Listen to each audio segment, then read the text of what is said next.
However, with a hierarchical series of causation, it would be more like if I was holding onto my father's hand and I was like hanging above a huge drop, and I said, well, what is keeping me from falling down? What's keeping me in the air? What's causing me to be hanging there? And I say, well, it's my father, because my father's holding me up. He's grabbing my hand. And then I say, well, what's holding up my father? Well, his father's sat above him and he's holding his hand and he's pulling him up.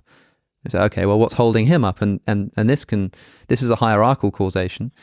But we couldn't in this case say, well, it just goes on infinitely, because my father above me doesn't have the power to hold me in midair unless he himself is simultaneously being held in midair by something else.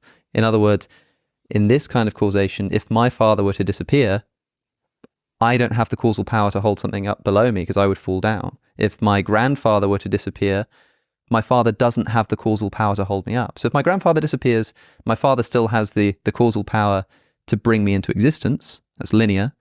But if we're hanging in this chain, then if my grandfather disappears, my father doesn't just have, of his own accord, as you say, built in the ability to hold me up.